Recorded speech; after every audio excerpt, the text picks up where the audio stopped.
নীলনদ খুব তাড়াতাড়ি শুকিয়ে যাচ্ছে। তার মানে এই পবিত্র নীলনদ একদিন শুকিয়ে যাবে?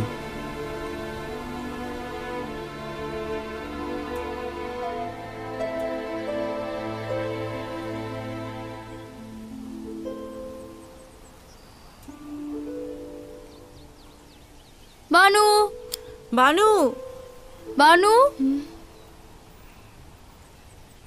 কি হলো? কি চাও? আমাদের ক্ষমা করবেন বানু, রাজমহল পুরো শূন্য, এখানে কোনো খাদ্য নেই আমার বানু।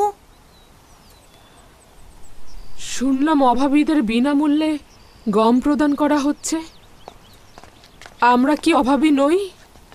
না বানু, প্রতিনিধিগণ আদমশুমারির সময় এই বাড়ি এবং এর অধিবাসীদের অভাবী হিসেবে গণ্য করেননি, যার ফলে আমরা বিনামূল্যে গম পাবো না বানু।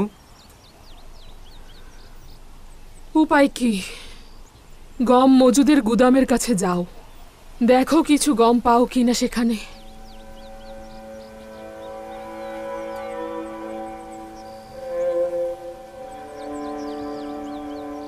আমি আর তোমা যাচ্ছি, সম্ভবত কিছু গম পেতে পারি। আমি যদিও কোনো আশা দেখতে পাচ্ছি না, তবু একবার চেষ্টা করা যেতে পারে।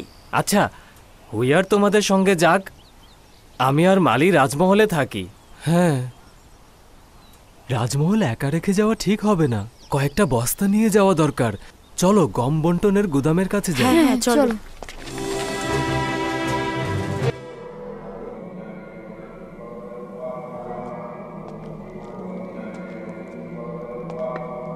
এটা আসলে স্বীকার করতেই হবে যে ইউজারশিপ অভাবী ও দুর্বলদের মন জয় করে ফেলেছে। হ্যাঁ, সেই পরিস্থিতি পুরোপুরি তার নিয়ন্ত্রণে নিয়ে ফেলেছে। সব মন্ত্রণালয় তার নিয়ন্ত্রণে রয়েছে। শুধুমাত্র অভাবীদের মন জয় করেই সে ক্ষান্ত হয়নি, উপর মহল থেকে নিচ মহল সর্বত্রই সে আধিপত্য বিস্তার করে চলেছে। এখন সবাই তাকে খুব মান্যও করছে। এটা অত্যন্ত চিন্তার বিষয়।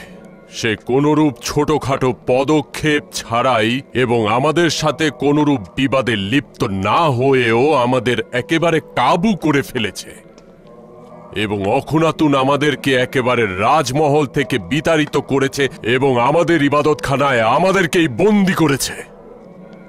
এমনকি বানুতিকেও রাজমহলে নজরবন্দি করে রাখা হয়েছে। অসংখ্য সাধারণ মানুষকে ইবাদতখানা থেকে দূরে সরিয়ে ফেলা হয়েছে।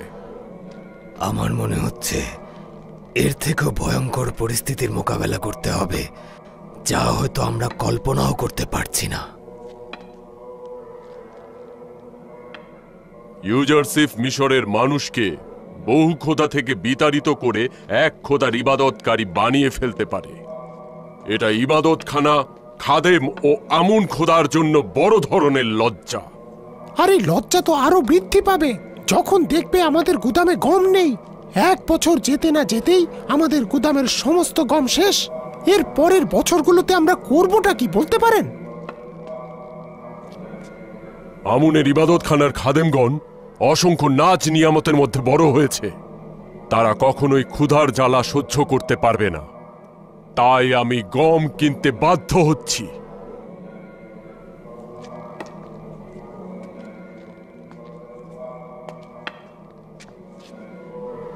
হে মহান আমুন, হে মহান আমুন, ইউজারশিপের সঙ্গে যুদ্ধে ইবাদতখানার খেদমতগার ও খাদেমদের আপনি সহযোগিতা করুন।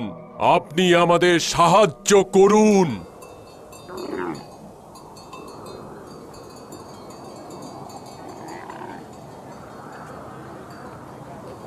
প্রতি বস্তা গমের মূল্য 1 দেবন।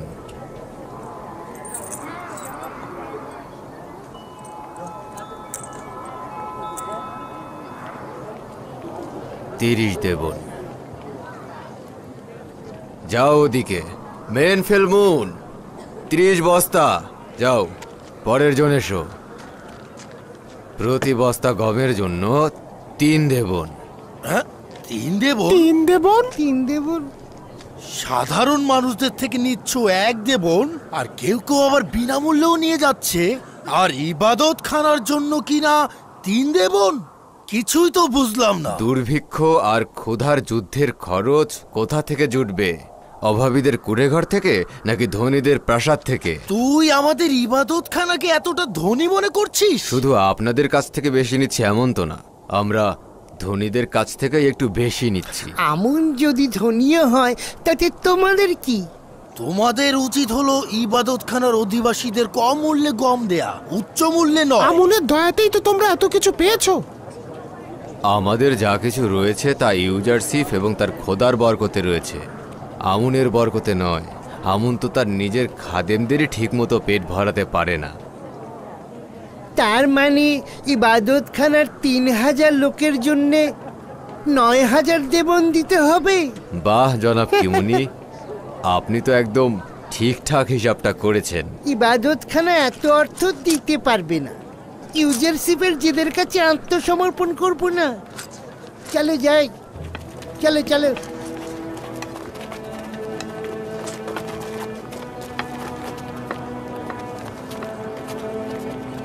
পরের জন।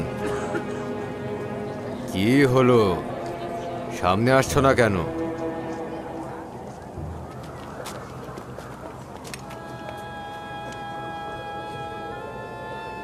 এদেরকে চেনো?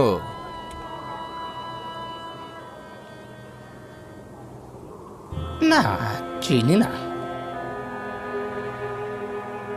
নাম ঠিকানা বলো। হুইয়ার, পিতার নাম হুদেদেহ। থিওমেনি, পিতার নাম বেনেজি। তমা, পিতার নাম তেবাতমা। তোমাদের নাম তো এখানে নেই। তোমরা কি কারো গোলাম বা কারো দপ্তরে আছো এরকম? জি জনাব, আমরা জনাব পুতিফার এবং বানু জুলেখার রাজমহলের খাদেম। আমি ক্ষমা প্রার্থী, তোমাদের জন্য গম কেবল তোমার মালিকই নিতে পারবে, তোমাদের দিতে পারছি না। আমাদের মালিকও অভাবী, তা না হলে আমাদের এখানে পাঠাতেন না। আমাদের বিশ্বাস করে একবার গম দিন, আমরা কথা দিচ্ছি যে আমরা আর আসবো না। এটি ইউজারশিপের কানুন। তোমাদের মালিক যদি তোমাদের ভরণ পোষণ না দিতে পারে তাহলে তোমাদের আজাদ করে দিক। আজাদি আর অভাবীগণ হুকুমতের অধীনে থাকবে, আর গোলাম তার মালিকের অধীনে।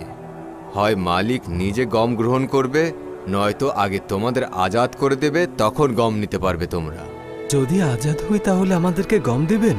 যদি তোমাদের কাছে আজাদের সনদ থাকে তখন তোমরা হুকুমতের অধীনে থাকবে, আর তখন হুকুমতে তোমাদের ভরণ পোষণের ব্যবস্থা করবে।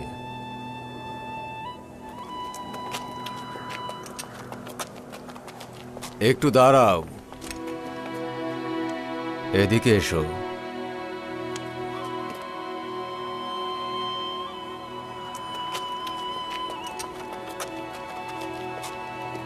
এইবারের মতো কিছু গম দিচ্ছি, কিন্তু পরবর্তীতে পাবে না। আজাদ হলে বিনামূল্যে দেওয়া হবে, অথবা মালিককে আসতে বলবে। খোদা আপনাকে এবং ইউজারশিপকে হেফাজত করুক। এদেরকে বিনামূল্যে 10 বস্তা গম দিয়ে দাও। যাও, পরের জন এসো।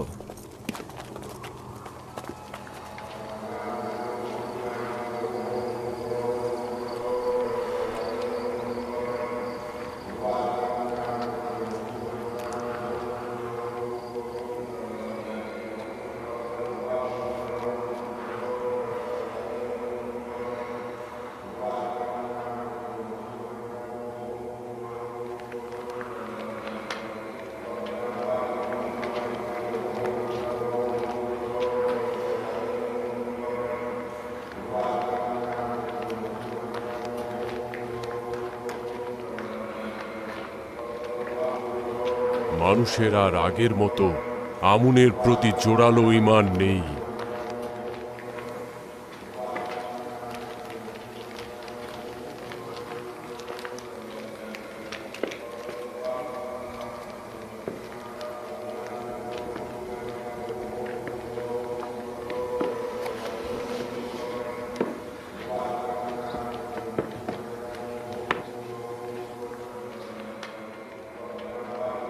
আপাদমস্তক খালি হাতে ফিরে আসলে দেখছি।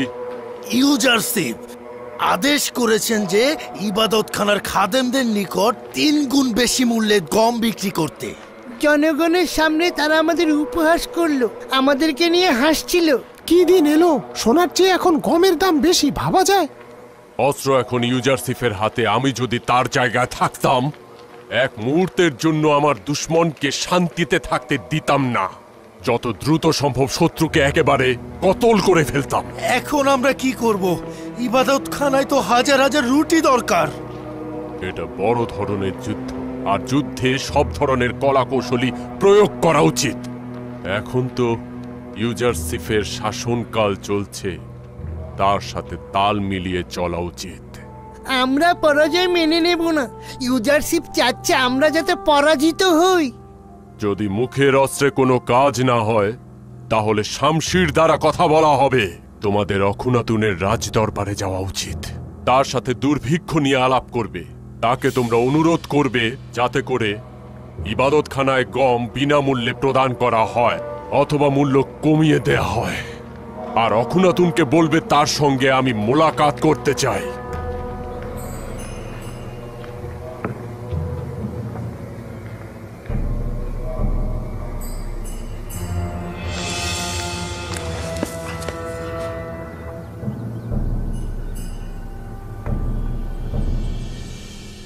মাত্র এইটুকু?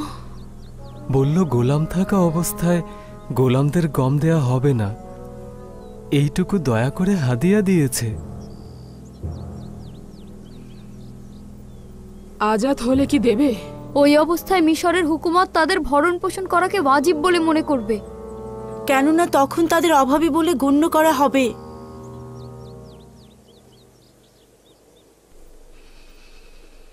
আমার সঙ্গে এসো সবাই। আমি মালিকে ডেকে নিয়ে আসছি।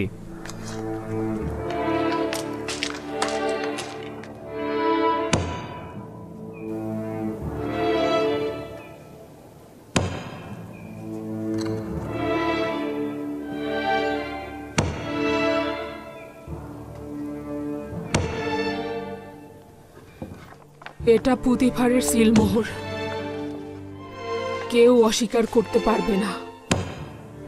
বানু, আমরা নিজেদের আজাদি চাই না। কে আজাদি চাইলো? আমরা কেবলমাত্র প্রতিনিধিগণ যা বলেছে তাই বলেছি। কারো করুণা আমার দরকার নেই, তোমরা আজাদ। আমি চাই না তোমাদের সারা জীবন এই দুঃখী মহলে কাটুক। চলে যাও, আজ থেকে তোমরা আজাদ। এগুলো তোমাদের আজাদির সনদ, কেউ আপত্তি করতে পারবে না, আর কেউ তোমাদের হক থেকে বঞ্চিত করতে পারবে না। চলে যাও তোমরা। কিন্তু আমরা তো আপনাকে ত্যাগ করতে চাই না বানু। আপনার আমাদের প্রতি হক রয়েছে, কিভাবে আপনাকে আমরা ত্যাগ করব? তোমাদের এটা ছাড়া কোনো উপায় নেই। এখানে থাকলে ক্ষুধায় মারা যাবে। কিন্তু আপনি একা একা কিভাবে থাকবেন? বানু, এই দুর্ভিক্ষের সময় আপনি আমাদেরকে তাড়িয়ে দেবেন না। আপনি একা একা কিভাবে থাকবেন?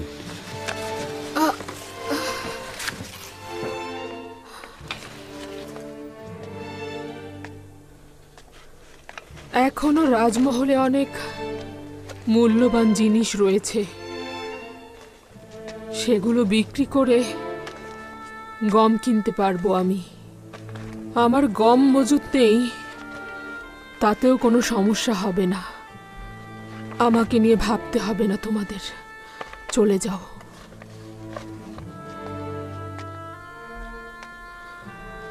চলে যাও।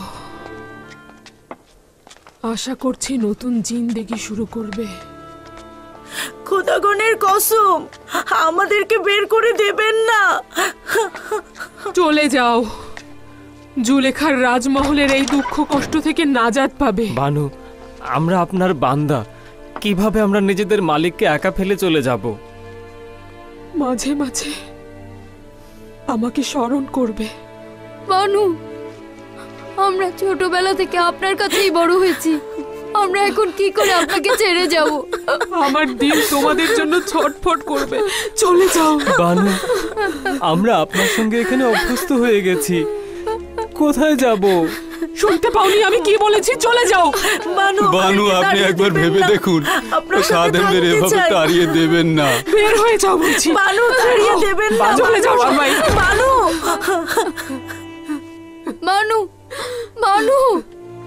এই মহল ত্যাগ করে কোথায় যাব বানু? কি করে আপনাকে একা রেখে যাব বানু? তোমাদের এখানে কোনো জায়গা নেই, চলে যাও, চলে যাও।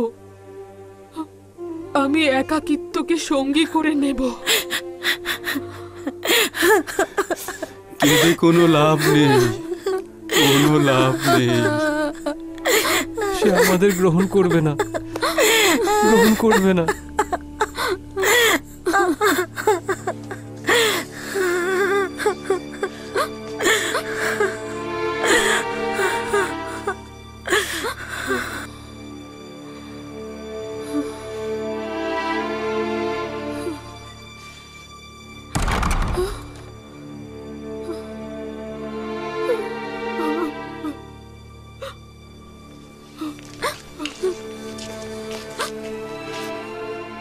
তার মানে চলে যাব?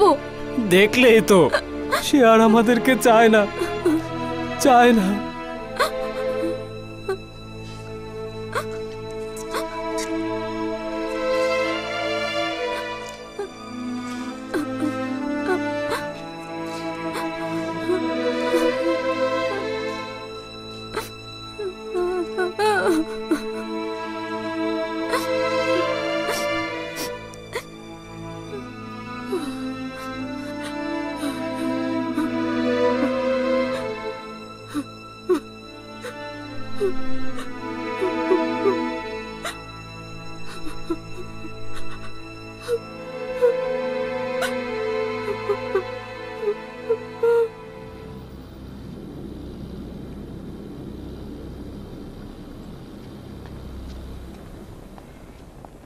কি হলো এমন যে অজ্ঞামোহর মুলাকাতের জন্য তাগাদ করেছে, নাকি গম সংক্রান্ত মুশকিলের জন্য পরাজয় বরণ করে নিল? নিঃসন্দেহে এই 2 বছরে ইবাদতখানার মজুদ গম শেষ হয়ে গিয়েছে। আমি ভাবছি ইউজারসিফ এখানে উপস্থিত থাকলে উত্তম হয়, নইলে আমি একাকী এই অজ্ঞামোহরকে শায়েস্তা করতে পারবো না। ইউজারসিফকে তলব করো।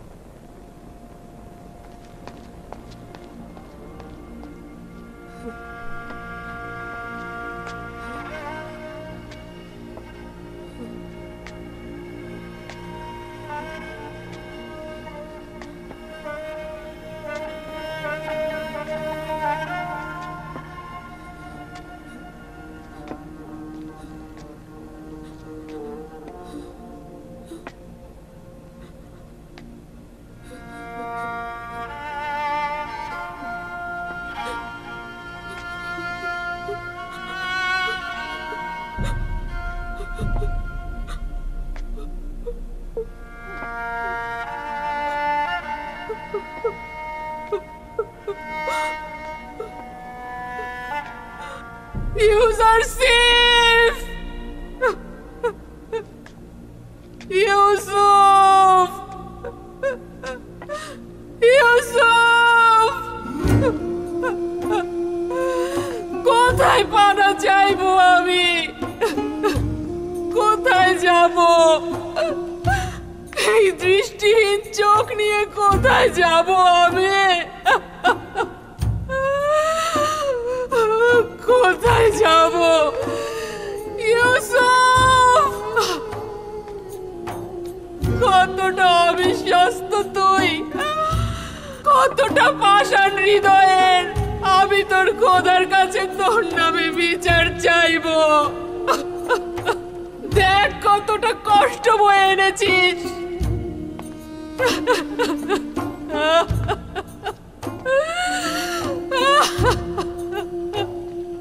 আমি এই প্রেতাত্মাদের রাজমহলে ভয় পাচ্ছি, ভয় পাচ্ছি। আমি কোথায় যাব? কার কাছে সাহায্য চাইব? এটা পুরুষত্ব নয়, এটা প্রেমিকের আচরণ নয়।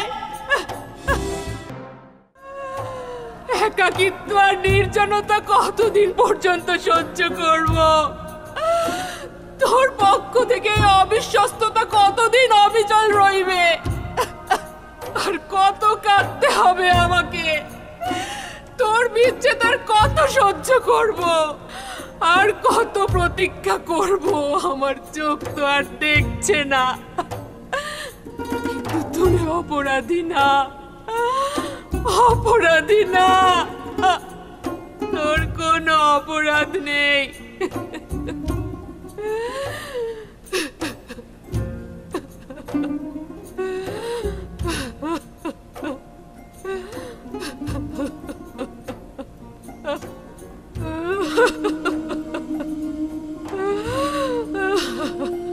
আমার হাল হাকিকতের খবর তো তোর কাছে নেই।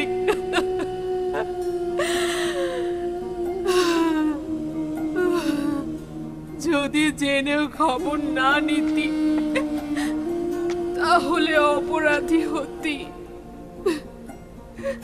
কিন্তু তুই তো কিছুই জানিস না। তুই তো ভাবছিস জুলেখা সম্পদের নাচ আর নেয়ামতে ডুবে আছে। আনন্দ ফুর্তিতে কাটছে জুলেখার জীবন। আসলেই তো তুই এমন কাউকে কেন স্মরণ করবি যে তোকে বছরের পর বছর কারাগারে রেখেছে?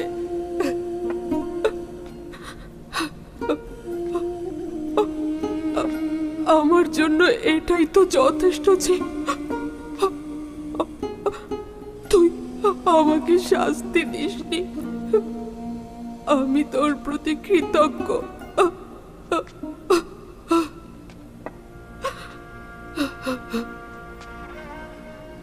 তোকে এত ঘৃণা করেছি আর অপমান করেছি আমি, তারপরও কোনো শাস্তি দিসনি আমাকে।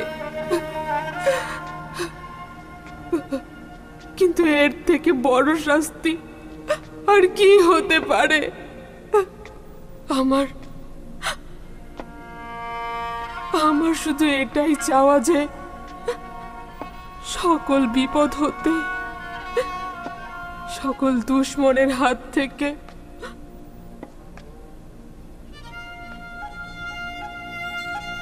নিজেকে রক্ষা কর। ভালো থাক তুই, অনেক ভালো থাক, অনেক ভালো। সবার ভালোবাসা অক্ষুণ্ণ থাক তোর উপর। জুলেখা নিরাশ হচ্ছে না, নিজেকে বিরহের অনলে অর্পণ করেছি। বাকি জীবনটা বিরহে কেটে যাবে। তোর প্রতীক্ষা করে করে বাকিটা সময় কাটবে আমার।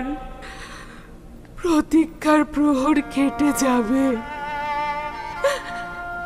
এভাবেই কেটে যাবে আমার জীবন। প্রতীক্ষার প্রহর কেটে যাবে।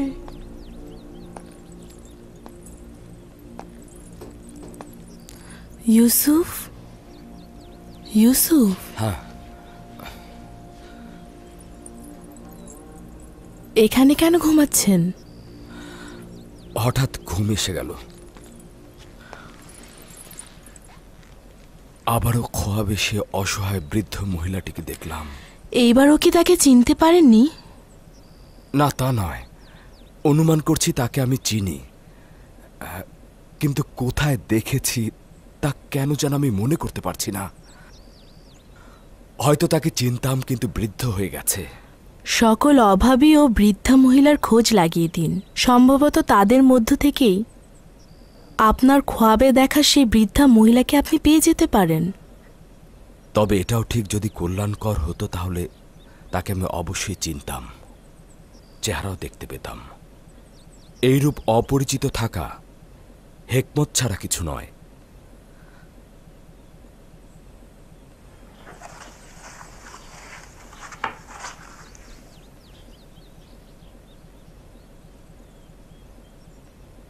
অজ্ঞামোহর ইবাদতখানার খাদেমগণ অখুনাতুনের কাছে অভিযোগ করতে আসছেন, আর মহামান্য বাদশাহ অখুনাতুন মনে হয় তাদের একাকী মোকাবেলা করতে চাইছেন না।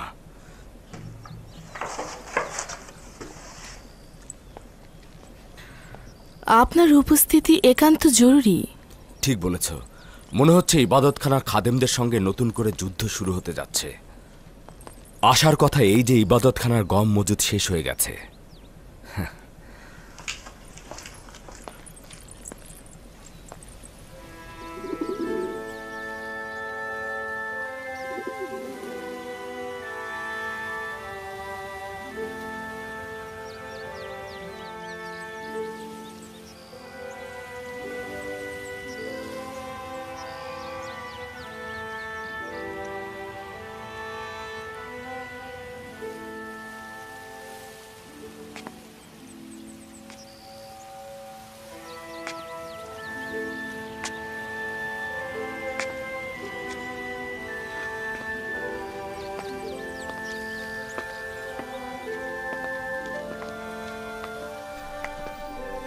তোমরা এখানে কি করছো? চলে যেতে বলেছিলাম না? রাজমহলে আপনাকে একা রেখে যেতে পারছি না বানু। সম্ভবত হুইয়ার সুফার আর মালি আপনার প্রতি দরদ তাটিয়ে উঠেছে, কিন্তু আমরা আপনাকে ছেড়ে যেতে পারবো না বানু। বললাম তো চলে যাও, এখান থেকে চলে যাও। আমাকে একাকী থাকতে দাও, যাও।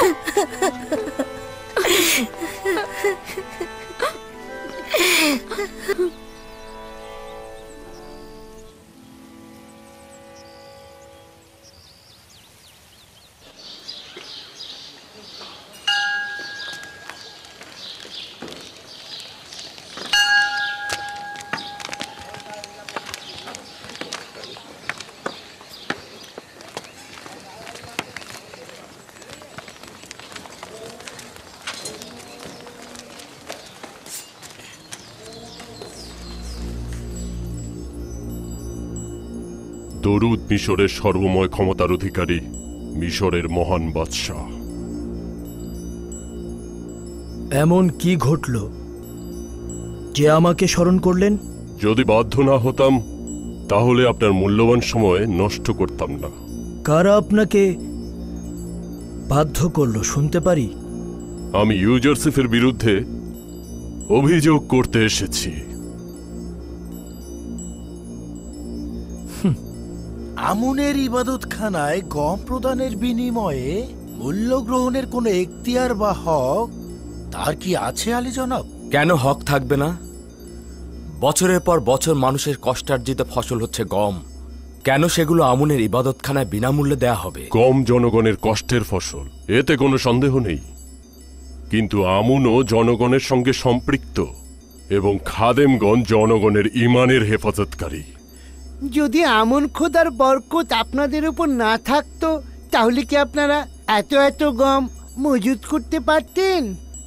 কিন্তু আমরা তো জানি আপনারা সর্বক্ষণ চেষ্টা করেছেন প্রতিবন্ধকতা সৃষ্টি করতে, যেন জনগণ জনাব ইউজারশিপকে সাহায্য না করে এবং গুদামে ঠিকভাবে গম জমা না হয়। এসব কথার কোনো ভিত্তি নেই। সময় মতো আমরা সব প্রমাণ উপস্থাপন করব। কিন্তু এখন প্রশ্ন হচ্ছে, যেহেতু আমাদের কাছে গম বিক্রির ইচ্ছা রয়েছে, তাহলে কেন 3 গুণ বেশি দামে? প্রতি বস্তার দাম 3 গুণ কেন? এই কারণেই যে আপনারা প্রচুর ধন সম্পদের অধিকারী। আপনারা তো আমুনের ইবাদতখানায় সংরক্ষিত কিছু স্বর্ণরৌপ্য ব্যবহারও করতে পারেন। প্রয়োজনের সময় কি আমাদের খোদাগণের আমাদের পাশে দাঁড়ানো উচিত না? বিনয়ের সঙ্গে বলতে বাধ্য হচ্ছি, মনে হচ্ছে আমনের ধন সম্পদ নিয়ে এখানে কোনো একটা চক্রান্ত চলছে। আপনাদেরকে কি কেউ গম কিনতে বাধ্য করছে? না জনাব ইউজারসিফ, যখন আমরা অন্যদের কাছ থেকে অর্ধেক মূল্যে গম কিনতে পারবো, তখন আপনাদের কাছ থেকে বেশি মূল্যে গম কিনতে বাধ্য নই। আমি আপনাদের সঙ্গে পুরোপুরি একমত জনাব অজ্ঞামোহর। আপনার যেখান থেকে ইচ্ছে আপনি গম ক্রয় করতে পারেন, যেখানে ইচ্ছা হবে না করবেন না। এমনকি আপনারা যদি চান অন্যান্য দেশ থেকে আমদানিও করতে পারেন।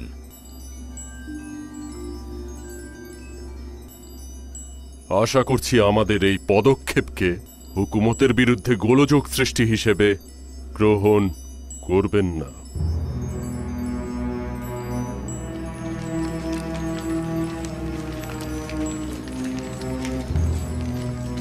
আলী জনাব, এতে বিশৃঙ্খলার সৃষ্টি হবে। তারা গম আমদানি করলে আমাদের উপর আমুনের বিজয় হবে। চিন্তা করবেন না, আমি আমার খোদার পক্ষ থেকে এমন কিছু জানি যা এই খাদেমরা জানে না। অতি দ্রুতই তারা আমাদের নিকট থেকে গম কিনতে বাধ্য হবে। আমি জনাব ইউজারসিফের প্রতি পুরোপুরি আস্থাশীল, তাই ইবাদতখানার পদক্ষেপে বিরোধী হচ্ছি না। আশা করছি জনাব ইউজারসিফের ভবিষ্যৎবাণী যথাসময়ে প্রতিফলিত হবে। আপনারা বিশ্বাস রাখার কারণেই আমি আরজ করছি। দুর্ভাগ্যবশত আমাদের প্রতিবেশী সকল রাষ্ট্রেই দুর্ভিক্ষ দেখা দিয়েছে, তাই অজ্ঞামোহর ও খাদেমগণ কোনো রাষ্ট্র থেকে গম আমদানি করতে সক্ষম হবেন না। আপনি কি চিন্তিত? এইটা খুবই ভালো খবর, আমি জানতাম না। খাদেমদের পরাজয়ের জন্য এটা উত্তম, কিন্তু ওই দেশের জনগণের জন্য এটা মোটেও ভালো নয়। আমরা দুর্ভিক্ষের ভবিষ্যৎবাণী করেছিলাম, কিন্তু তারা আমাদের কথা শোনেননি। এখন তারা কষ্টের মধ্যে পড়বে। কানানের লোকজন এই দুর্ভিক্ষে কি করছে? খোদা তাআলা, আপনি তাদের রক্ষা করুন।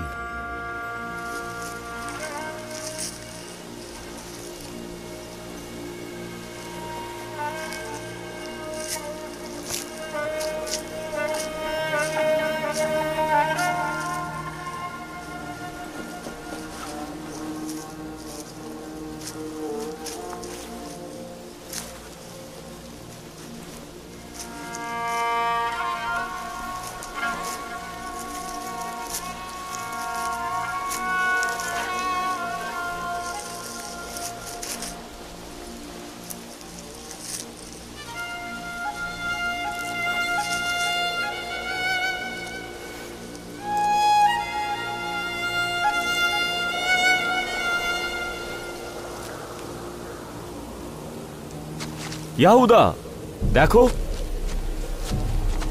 10টি ছড়া থেকে পাওয়া এই গমের কি অবস্থা। এই গমগুলো তো কাটা যাবে না। বেনিয়ামিন, আব্বাজানকে গিয়ে এই গমগুলো দেখাও, তারপর জিজ্ঞেস করো যে গমগুলো আমরা এখন কাটবো না এভাবেই রেখে দেব। আচ্ছা, দেখি আব্বাজান কি বলে। আমরা একাত্মবাদী খোদার দিনের নবী হযরত ইব্রাহিমের অনুসারী। আমাদের কিতাব সোয়াফে ইব্রাহিম। দাদা জান, হযরত ইব্রাহিম কে ছিলেন? উনি আমার দাদা জান ছিলেন, খোদা তাআলার একজন পয়গম্বর ছিলেন, এবং তিনি প্রথম কেনানে আগমন করেন। দাদা জান, আমাদের পূর্বে কি কেউ কেনানে বসবাস করত, নাকি কেনানে বসবাসকারী হিসেবে আমরাই প্রথম? না পুত্র আমার, আমাদের পূর্বেও কেনান ছিল এবং সেখানে কেউ কেউ বসবাসও করত। দাদা জান, কেন আমাদের বনি ইসরাইল বলা হয়? কেনানের প্রাচীন অধিবাসীরা তোমাদেরকে বনি ইসরাইল বলে ডাকে, কেননা তোমরা আমার নাতি নাতনি ও আমার উত্তরসূরি। আমার আরেকটি নাম হলো ইসরাইল, তাই তোমাদের ও তোমাদের পিতাগণকে আমার উত্তরসূরি হিসেবে বনি ইসরাইল বলা হয়।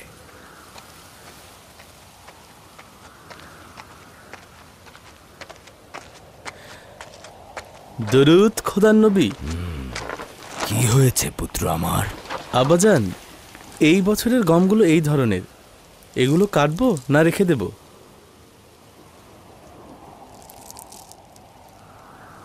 এগুলো আসলে ভালো ফসল নয়, কিন্তু আমরা তো অনেক চেষ্টা করেছি, কিন্তু উপায় নেই। সামনে বিপদ আসছে, তাই গমগুলো তুলে নিয়ে এসো, যেন কিছুটা হলেও মজুত করা যায়। দুর্ভিক্ষের সময় দেখবে ওগুলোই কাজে দেবে, নয়তো আমরা বাঁচতে পারবো না। হ্যাঁ, ঠিক বলেছেন আব্বাজান, মরে যাওয়া ছড়াগুলোও তুলে নিতে হবে। যদি আমাদের জন্য গম নাও থাকে, সেগুলো তো জীবজন্তুর খাবার হবে।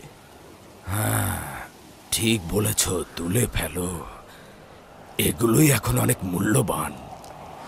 ঠিক আছে আব্বাজান, আসি।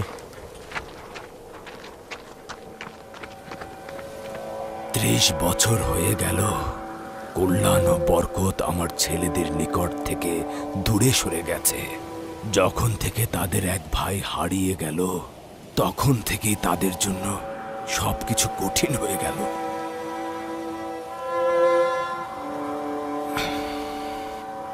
জানে না কবে এর অবসান ঘটবে।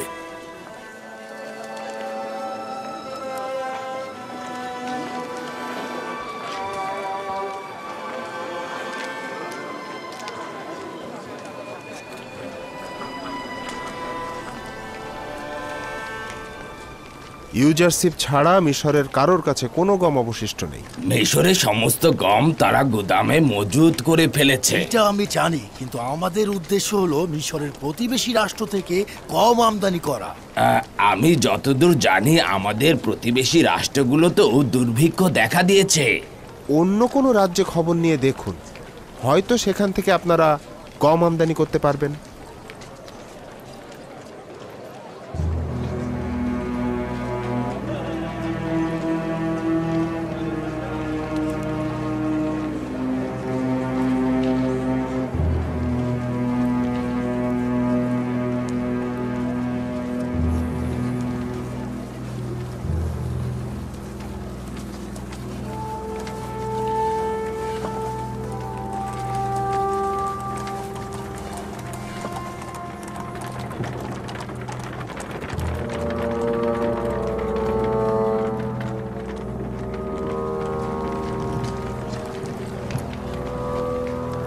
দাঁড়াও,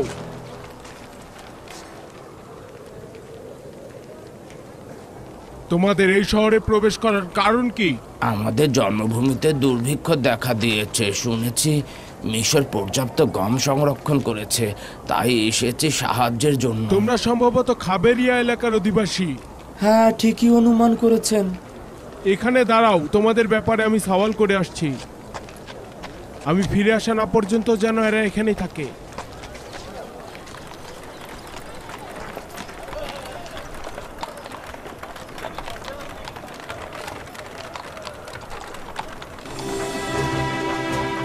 শুধুমাত্র নিজেদের গোলামের খরচ বহন করতে না পেরে এখন পর্যন্ত তেবুসে 400 জন গোলামকে আজাদ করে দিয়েছে তাদের মালিকরা। এই গোলামগণ অভাবী বলে বিবেচিত হবে এবং অবশ্যই তারা বিনামূল্যে গম পাবে। কেন বিনামূল্যে গম দিচ্ছেন? কেন এই গোলামদের কাজে লাগাচ্ছেন না? আপনাদের তো গম বন্টন, গোদামঘর দেখাশোনা ও হেফাজতের জন্য প্রচুর পরিমাণের জনবলের দরকার। তাদেরকে কাজের বিনিময়ে গম প্রদান করুন। সাবাস ওয়াসেনাত, খুবই ভালো প্রস্তাব ছিল এটা। জনাব অখুনাতুন ও বানু নিফারতিতিকে অবশ্যই শুকরিয়া জ্ঞাপন করা উচিত, কেননা তোমার মতো জীবনসঙ্গী তারা আমাকে দিয়েছে। আমরা এই গোলামদের ব্যবহার করে আমাদের শ্রমিক সংকট মেটাতে পারি।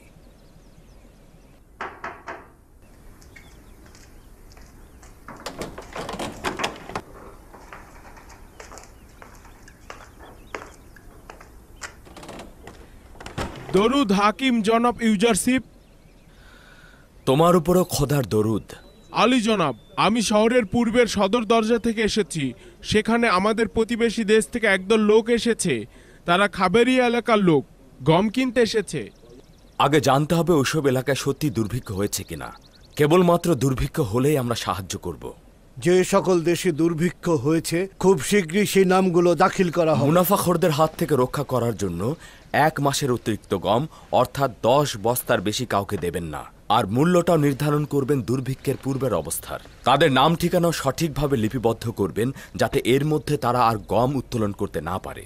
আর তাদের দিকে অবশ্যই ভালো করে দৃষ্টি রাখতে হবে, যাতে তারা কোনো যুদ্ধ অস্ত্র নিয়ে প্রবেশ করতে না পারে।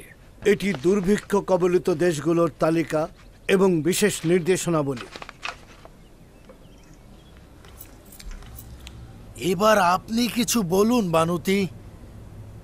এরা ইবাদতখানা ধ্বংস করার ইচ্ছায় রয়েছে, এমনকি আমাদেরকে 3 গুণ বেশি দামে গম কিনতে বাধ্য করছে। এখানে আমার করার কি আছে? তারা বেশ কিছুদিন যাবৎ আমার রাজদরবারে প্রবেশ নিষেধ করেছে। আমার উপস্থিতিতে কোনো কথা বলে না।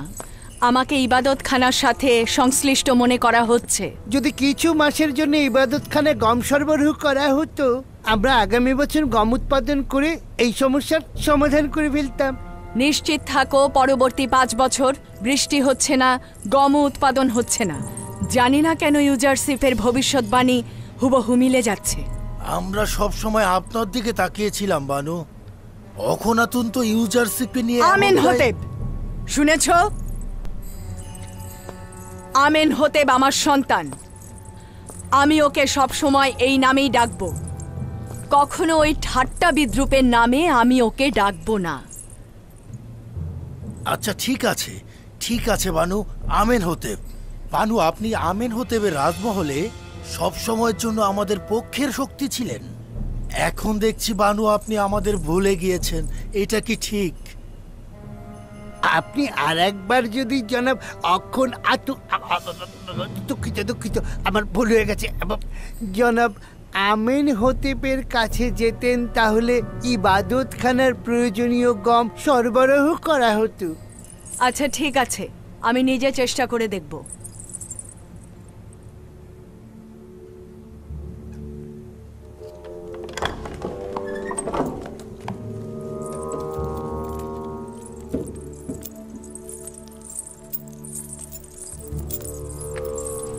খোদাগণের ক্রোধ থেকে বেঁচে থাকো, আমুনের ক্রোধ থেকে বেঁচে থাকো। আমেন হতেব, যদি আমুন অভিশাপ দেয় তবে তুমিও তোমার গুদাম মাটির সঙ্গে মিশে যাবে। ইউজারশিপ তোমাকে ধোঁকা দিয়েছে, আমাদের সবাইকে ধোঁকা দিচ্ছে। ছাড়ো আমাকে, আশা করছি এই রাজপ্রাসাদ ধ্বংস হয়ে যাবে, তুইও ইউজারশিপ ধ্বংস হবি। ছাড় আহম্মক, আমাকে ছেড়ে দে। আমুনকে আর বেশি রাগান্বিত করিস না।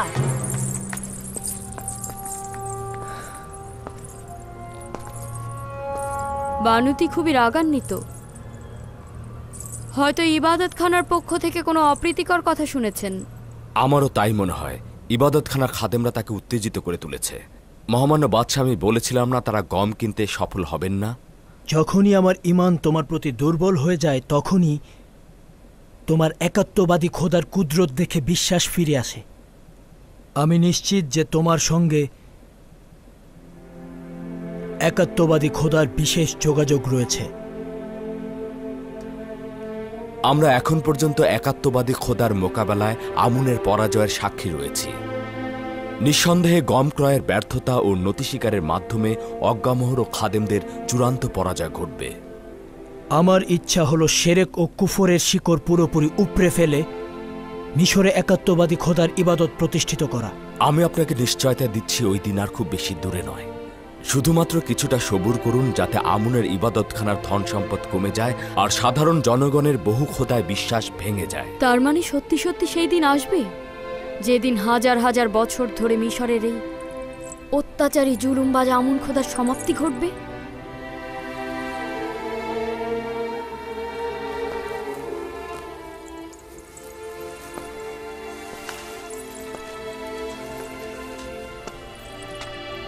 খোদা তালার ইচ্ছা একাত্মবাদী খোদার শিরক ও কুফরি ইবাদতকারীদের বিরুদ্ধে অবশ্যই তার বিজয় লাভ করবেন, আর খোদা তালার এই ওয়াদার খুব শীঘ্রই প্রতিফলন ঘটবে।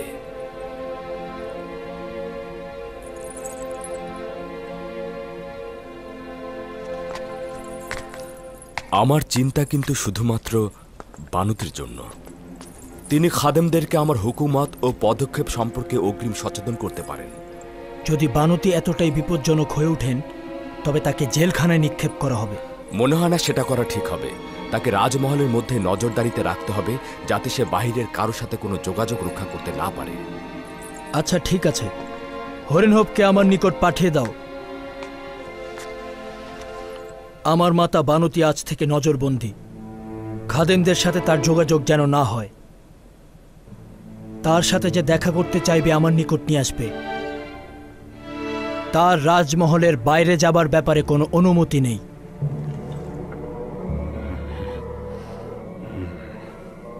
বিভিন্ন দেশের ব্যবসায়ীদের কাছ থেকে খবর নিয়েছি, মনে হচ্ছে না কোনো দেশ থেকেই গম পাওয়া যাবে। তারা বললেন আমাদের প্রতিবেশী দেশেও নাকি দুর্ভিক্ষ দেখা দিয়েছে। মিশরের বাইরে কোথাও গম মজুত নেই, আর যাদের মজুত ছিল এই 2 বছরে তাও শেষ হয়ে গেছে। উপায় নেই, আমুনের ইবাদতখানায় হাজার হাজার খাদেমকে ক্ষুধার্ত অবস্থায় মারা যেতে দিতে পারি না। অধিক মূল্যে গম কেনা ছাড়া আর কোনো উপায় নেই। কিন্তু জনাব অজ্ঞামোহর, এই ধন সম্পত্তি ইবাদতখানার শক্তি। ইবাদতখানার আসল শক্তি হচ্ছে এই খাদেমগণ ও সাহায্যকারীগণ। তাদের ক্ষুধার্ত রেখে এই ধনভাণ্ডার দিয়ে কি করব? এখন তো গমের মূল্য ইবাদতখানার স্বর্ণের চাইতে অনেক বেশি। বাধ্য হয়ে ইবাদতখানার কিছু সম্পদ ব্যয় করতে হবে। ভাণ্ডার থেকে একটি থলে নাও এবং সঙ্গে কিছু প্রহরীও নাও। গম কেনার জন্য তেবসের গুদামের দিকে দ্রুত রওনা হও, দেরি করো না, যাও। গম ছাড়া ফিরে আসবে না। আমরা ইউজারশিপের মোকাবেলায় পরাজয় বরণ করতে বাধ্য হচ্ছি।